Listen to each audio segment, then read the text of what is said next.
Good evening, everybody. It is Saturday, November 18th, and you know what that means, and it is time for the High Risk Wrestling Podcast. I am your host, Jeremy Pierce. Welcome, one and all. Once again, enjoying a wrestling show today, because, we are on episode 150. I can't believe it's been 150 episodes.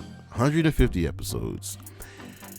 We got a good show for you today, but first things first, you can check me out on the socials, Charismatic Creations on Facebook and YouTube, Charismatic_Creations 52 on Instagram, and of course the 215 on Twitter, Coffee and Patreon as well for all donations. Today's show, well, just a couple of hours, a little under 12 hours, we have Full Gear 2023, so we are going to go and make our predictions for the show, but for now, you know what's next, so just go on and hit my music.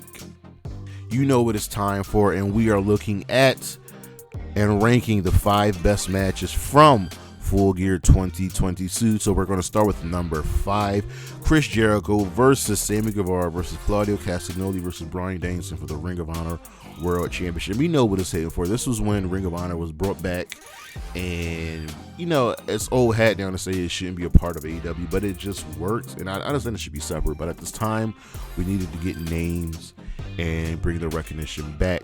And Chris Jericho at this point was the Ring of Honor World Champion, having defeated Claudio Castagnoli, and he was defending against his protege Sammy Guevara and 2 other former champions in Claudio and Bryan Danielson. This was just a really, really good match. It had great talent, and it was no surprise that these four put on just a really banger of a match with big time near falls and false finishes, but Jericho was able to retain and then go on putting the belt on the line against Claudio, against Danielson, against Dalton Castle, and against Bandito.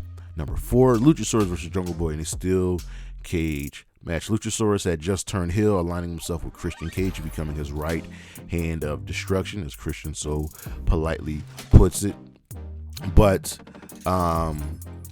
this was kind of the blow off to their feud, and it felt like an afterthought at times, but the cage match was such a standout, was such an awesome match that you got to recognize it.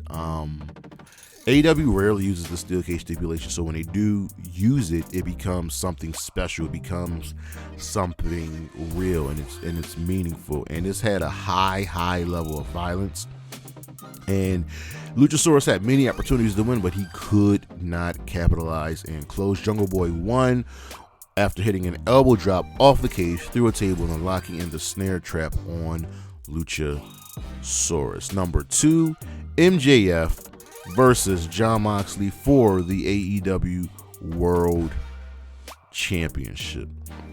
Now, this is where it all kind of really started with MJF's reign. Remember, he won the championship last year at Full Gear, and this was their second match between MJF and Jon Moxley, with the first taking place at All Out 2020, and this was good. This was solid, but you really forget some of the booking choices that were here. This was great as being booked as the main event, even though I don't think it was the best match on the card. But the real booking nonsense came when William Regal turned on Jon Moxley, costing him the World Championship and ending himself and removing himself from the Blackpool Combat Club. William Regal will later go back to the WWE, but this is where it all started with MJF, and this was good. And we forget just how good of a professional wrestler that MJF is. Number 2, Jamie Hayter versus Toni Storm for the AEW Women's World Championship. This was my favorite match of the card. Toni Storm had been a godsend, and she was finally getting recognized as the true champion after Thunder Rosa's injury. She had to take herself out and relinquish the championship. But Toni Storm carried that championship, and then her and Jamie Hayter, 2 of the heaviest hitters in the women's division in AEW, put on just a banger of a match. Jamie Hayter had all the steam, all the energy, all the momentum, and she was over. She was super, super over. And even though I wanted Toni Storm to get a longer reign, you had to pull the trigger and put the championship on Jamie Hayter. This will go down as one of the best matches in AEW women's history. And number 1, the Elite versus the Death Triangle, match 1 of their best of 7 series for the AEW Trios Championships. Following the suspensions, the Elite had come back, and the Death Triangle were the new Trios champions. And the Elite never really got a chance to defend themselves, and they were quote unquote being erased from AEW's history. Those were the promos. So we got this banger of a match because it's the Elite, it's the Young Bucks and Kenny Omega, it's the Death Triangle, Pac, Penta, and Rey Fenix, and these dudes delivered. And the shocking thing wasn't that the Death Triangle won, it was the fact that Rey Fenix cheated using the screwdriver, and he would cheat a few more times to retain these championships. But this was a banger of a match and just an amazing piece of work from these 6 men. We'll be right back.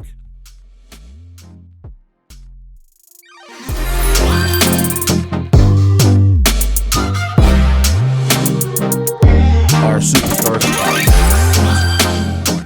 one Jay White, the former New Japan star, New Japan world champ,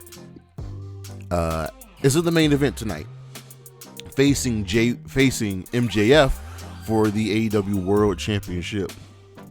And this has been very much intriguing. So for many that don't know Jay White, he is a star and worked his way up to the top of the business. The man, as he says, has sold out Madison Square Garden, and now he has this chance to prove himself. He's great on the mic, great in the ring, has gone in with the best of the best, and the leader of Bullet Club Gold, the Bang Bang Gang, has something to prove. He's going up against a homegrown talent, a homegrown star in MJF, and he has been a thorn in MJF's side. So the question is, how strong will Jay White look in this match, and how strong will he look coming out of this match? Because win or lose, Jay White needs to look strong coming out of this match. He is going to be a mainstay in AEW, and he has to prove that, but also the company has to prove that he's worth taking a shot on, because remember, you're only as good as you are booked.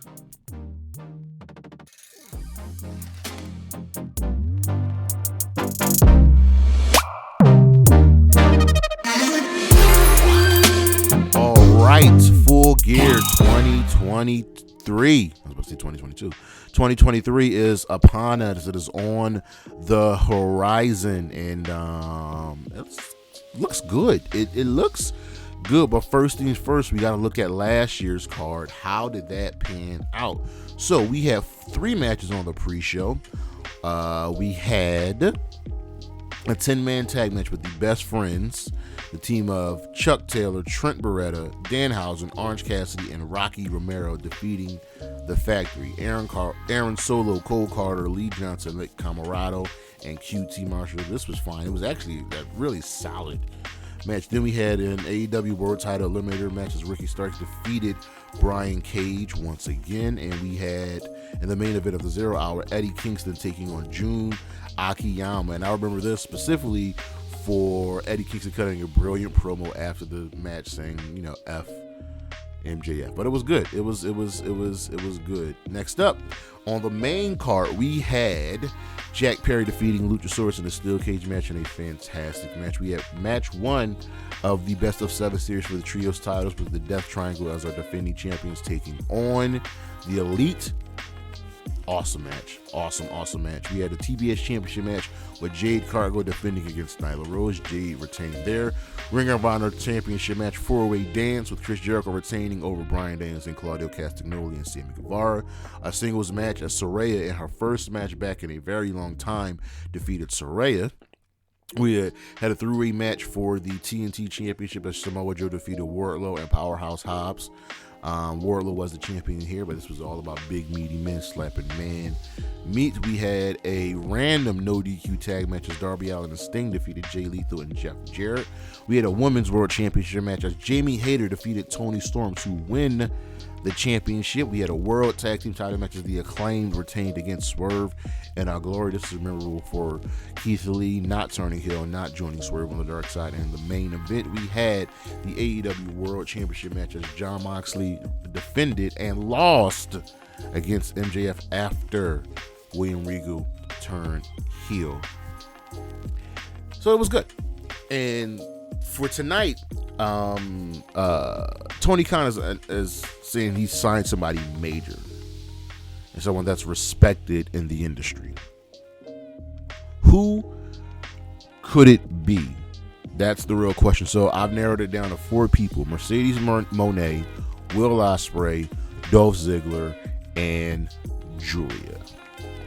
Now, mind you, I think all 4 of these people will end up signing with AEW, especially Mercedes Moné. But I think the major signing is Will Ospreay, so he can be in the Continental Classic, and they can build that up to him winning the championship at All In next year. So I'm going to go with Will Ospreay as the major signing. But on to the main card.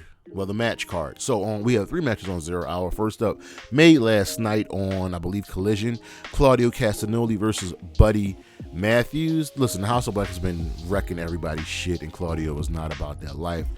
This is going to be a good match. Oh my God, this is going to be really, really good. This is a low-key sleeper to steal the show. It just is. But I'm going to take with Buddy Matthews getting the W last night, I want to take Claudio winning this match. Next up, we have this Ring of Honor World Championship as Eddie Kingston is defending against Jay Lethal. Eddie just got the belt back. He's not losing this. This is going to be a good match. There's going to be shenanigans because it's Jay Lethal, it's Jeff Jarrett. There are always going to be shenanigans. So expect Eddie Kingston to win there. And the final match on 0 Hour will be MJF, who finally has a partner in Samoa Joe, defending the Ring of Honor World Tag Team Championships against the Guns. Now, part of me wants the Guns to win. But to prolong the story with MJF and Adam Cole, MJF and Samoa Joe are going to retain. And the question is, will the Devil make an appearance? I do think the Devil will make an appearance at the main event. On to the main card, we have a 4-way ladder match for the AEW World Tag Team Championships, as it'll be Ricky Starks and Big Bill are champions, defending against FTR, La Faccion Ingobnerable, and the Kings of the Black Throne. This is going to be a banger of a match. Ladder matches are just usually really good and really fun. This is going to be Ricky Starks and Big Bill's really first big title defense, so I'm picking them to retain. But everybody's going to come out here smelling like roses. Malachi Black and Buddy and Brody King in this match is going to be crazy. There's going to be a crazy spot, and there's going to be a crazy spot with LFI. There's a couple big dudes in this match. You got Big Bill, you got Preston Vance, you got Roosh, you got Brody King. Those some big dudes. But take Ricky and Big Bill to win this match. Next up, we have Kris Statlander defending the TBS Championship against Julia Hart and Skye Blue. This is going to be great. People say the AEW doesn't have any stories, and there's been a really, really good story told here. Julia Hart, part of the House of Black, spat her mist into Skye Blue's face, and Skye Blue has been slowly changing, going to the dark side. Julia Hart also spat into Willow Nightingale's face, but Willow is so positive and so good that she can't be overcome by that. The biggest swerve of this match would be if Willow Nightingale turned heel, but she's not going to turn heel. So the question is, can Kris Statlander overcome the odds?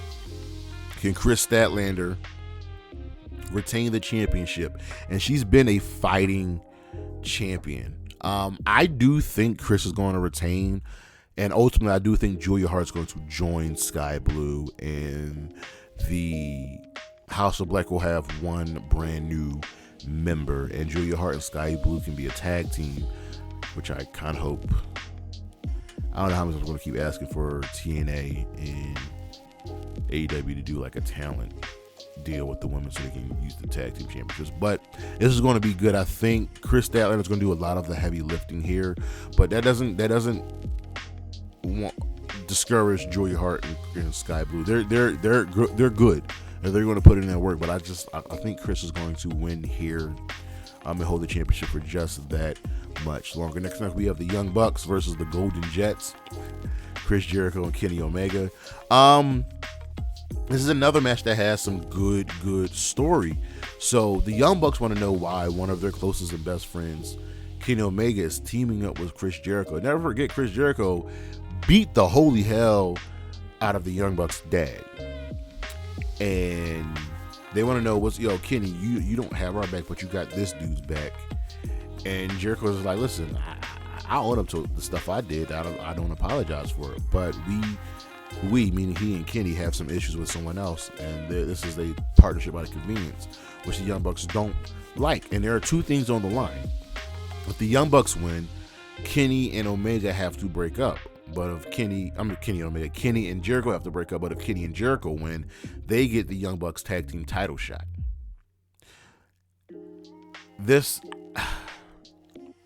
I don't think there's going to be a true winner here. I think this is going to end in like a double DQ or a count out or something. Because the Young Bucks shouldn't lose that tag team title shot, and Kenny and Omega shouldn't break up because they're not done with Don Callis, even though they did win the match. So this is going to be weird in so many ways. But if you put a gun to my head, I'm going to take the Golden Jets to win. Next up, we have probably the match on the card that has the most story: Hangman Page and Swerve Strickland in a Texas death match. Now, this started because Swerve just said, listen, it's not personal, Hangman. I'm coming for your spot. You don't appreciate your spot. I want your spots. And that's fine. He never made it personal. Hangman made it personal by getting into Swerve's business and costing him matches. He caused Swerve a shot at the TNT Championship. So Swerve made it even more personal by going to Hangman's house. And now it's just on. And Hangman has been bringing the smoke every chance he gets. This is going to be fun. Hangman rarely loses Texas death matches. And Swerve won the first match at... I don't remember the pay-per-view that we had in Seattle. Sorry. But Swerve won that match. And I expect him to not win this match. It happens. And that's okay. So I think this feud is going to continue, and I think Swerve ultimately will win this feud. But this match is going to be amazing. This match is expected to be the best match on the card. My sleeper match on the card is Hikaru Shida versus Toni Storm for the AEW Women's World Championship. Hikaru Shida is the champion, defending against Toni Storm. And now with the introduction of Mariah May, the question is, does Shida have enough backup to retain? Does Shida have enough strength to retain? Because I can ultimately see Mariah May costing Shida the championship. Toni has been absolutely brilliant in her new timeless Toni Storm gimmick with the black and white and Luther as her butler. This is going to be good. Shida just got the championship back, and my money says put it on Toni to win. But Toni's gimmick only works when she's losing. She's losing her damn mind. So I'm going to put this in as a W for Hikaru Shida. Next up, we have Adam Copeland, Sting, and Darby Allin taking on Christian Cage, Nick Wayne, and Luchasaurus. I'm expecting this to become a no DQ match, so Sting can just do his crazy stuff. We're going to keep this very, very simple. There's beef between Christian and Adam Copeland. There's beef between Christian, Nick Wayne versus Darby Allin. All the beef is with Christian. Sting's just here because he's Darby's surrogate dad. This is going to be good, but I highly expect Adam Copeland, Sting, and Darby to win because Adam Copeland's not going to lose his first pay-per-view match. He's just not. But this feud will continue on. It is going to start with the faces winning. So take Adam Copeland, Sting, and Darby Allin to win as we also build up to Sting's retirement match. Next up, we have Orange Cassidy defending the International Championship against Jon Moxley. This is round 2, I believe. And the story here is Cassidy doesn't feel whole. He doesn't feel right unless he defeats Jon Moxley. And that's what he's going for. He has to defeat Mox. Mox is a tough cookie to crack. And the only reason Mox lost the International Championship because he got hurt in his match. And Orange Cassidy got it back. This is going to be good. I expect this to be a bloodbath, even worse than the Texas Death Match. But the question is, who's winning here? Can Mox suffer a loss? Can Cassidy continue his streak? I think storyline-wise, you've got to go with Moxley to win, to start showing the downfall and then building Orange Cassidy back up. So take Jon Moxley to win the International Championship. And lastly, our main event, MJF versus Jay White for the AEW World Championship. MJF is our champion defending. And this story has been going on for the better part of almost 2 months now. And the kicker is the devil and his crew. Who is the devil? Will they get involved? Will the lights go out? This is going to be good because MJF and Jay White always rise to the occasion. Period. So now we're asking ourselves, who's coming out the champion? MJF is already the longest reigning champion in AEW history, defeating Kenny Omega's streak. And, MJF won the championship at last year's Full Gear. But there's something about Jay White. There's something about Jay White. Can he ultimately suffer a loss here? Can he walk away the loser here? After everything he's done, can he win? And more importantly, like I said before, the devil. Will the devil show himself? Yes. Will the devil reveal himself? That's the real question. This is intriguing. And remember, MJF has so many people coming for him. Wardlow, Joe, Jay White, the devil. At some point, Roderick Strong and Adam Cole. So I'm going to take MJF to win and retain. And we get some further push on the devil storyline. So one more time, my predicted winners: Claudio Castagnoli over Buddy Matthews, Eddie Kingston over Jay Lethal, MJF and Samoa Joe over the Guns, Ricky Starks and Big Bill to retain, Kris Statlander to retain, the Golden Jets to defeat the Young Bucks, Adam Page to defeat Swerve Strickland, Hikaru Shida to retain, Adam Copeland, Sting and Darby Allin to defeat Christian Cage, Nick Wayne, and Luchasaurus, Jon Moxley to defeat Orange Cassidy, and MJF to retain over Jay White. Our next pay-per-view for AEW will be World's End and the start of the Continental Classic, which is their version of the G1. But that is our show. Thank you all for listening. Thank you all for watching. Next week's show, we'll be previewing Survivor Series 2023 War Games. It's going to get real. Don't forget to check out the socials: Charismatic Creations on Facebook and YouTube, Charismatic_Creations52 on Instagram, the 215 on Twitter, Coffee, Patreon, and of course, as always, Gigi Dolan, Willow Nightingale, Kris Statlander, Isla Dawn, and Bailey. Holla at your boy. Peace.